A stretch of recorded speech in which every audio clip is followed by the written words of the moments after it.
চাকরি ফেরত চেয়ে ফের রাজপথে আন্দোলনে যোগ্য চাকরিহারারা। এদিন এসএসসি নিয়োগে শূন্য পদ বৃদ্ধির দাবিতে বিকাশ ভবন অভিযান করেন চাকরিহারা শিক্ষকরা। ছিলেন নতুন চাকরি প্রার্থীরাও।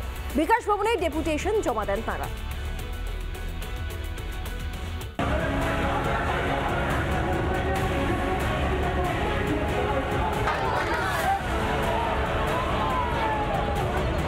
চাকরি পেয়েছিলাম সেদিন কত আনন্দ হয়েছিল, বাবাকে বললাম।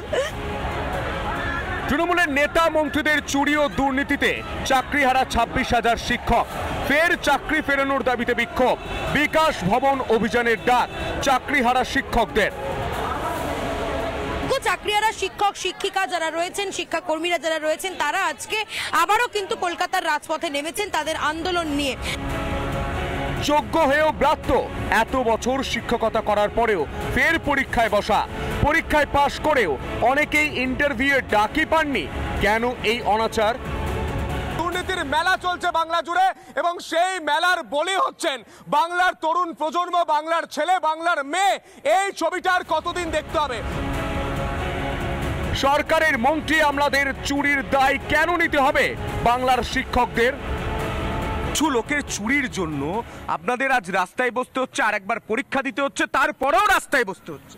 হ্যাঁ, এটাই তো বাস্তব। এটাই বাংলার চিত্র ফুটে উঠছে। আমরা কোনো দোষ করলাম না, তাও আমরা দোষী। বিশেষভাবে সক্ষম চাকরিহারা শিক্ষিকা মৌমিতা হালদার শ্রীরামপুর হাই স্কুলের শিক্ষিকা পথে নেমে চাকরি ফেরত চাইলেন তিনিও। যেদিন চাকরি পেয়েছিলাম সেদিন কত আনন্দ হয়েছিল, বাবাকে বললাম। বাবা, আমার চাকরিটা হয়ে গেছে। বাবা খুব আনন্দ পেয়েছিল। চাকরিহারারা পথে নামতে ফের সক্রিয় হয়ে যায় পুলিশ। অভিযানের আগে শুরু হয় ধরপাকড়। আন্দোলন শুরুই হলো না, কিন্তু তার আগেই দেখা যাচ্ছে যে ধরপাকড়ের প্রক্রিয়া কিন্তু শুরু করে দেওয়া হয়েছে পুলিশের পক্ষ থেকে। যারা এখানে আসছে বিক্ষোভকারীরা, তাদের ডকুমেন্টস যাচাই করা হচ্ছে এবং তার পরবর্তীতে দেখা যাচ্ছে তাদেরকে কার্যত এখান থেকে তুলে নিয়ে চলে যাওয়া হচ্ছে, গাড়িতে করে তাদেরকে আটক করা হচ্ছে। পুলিশের লাল চোখ উপেক্ষা করে বিকাশ ভবন পর্যন্ত মিছিল করেন চাকরিহারারা। তারা বিকাশ ভবন অভিযান করছেন। এই মুহূর্তে করুণাময়ী বাস স্ট্যান্ড থেকে বিশাল বড় মিছিল, চাকরিহারা যোগ্য শিক্ষক শিক্ষিকাদের মিছিল। সেই মিছিল কিন্তু ইতিমধ্যেই এগিয়ে চলেছে বিকাশ ভবনের দিকে। একদিকে এত চাকরিহারা, অন্যদিকে নতুন চাকরি প্রার্থীরা। তবুও কেন বাড়ানো হচ্ছে না শূন্য পদের সংখ্যা? এদিন ফের শূন্য পদ বাড়ানোর দাবিতে বিকাশ ভবনে ডেপুটেশনে জমা দিলেন চাকরিহারারা। সমস্ত আলটিমেট শুধু তো যোগ্য শিক্ষক শিক্ষিকা নয়, এখানে ফ্রেশার ক্যান্ডিডেটরাও আছে। যদি ভ্যাকান্সি বেড়ে যায় সবার জন্যই একটা স্কোপ বেড়ে যাবে। সেই জায়গায় আমরা দাবি রাখলাম যে ভ্যাকান্সি যাতে বাড়ে।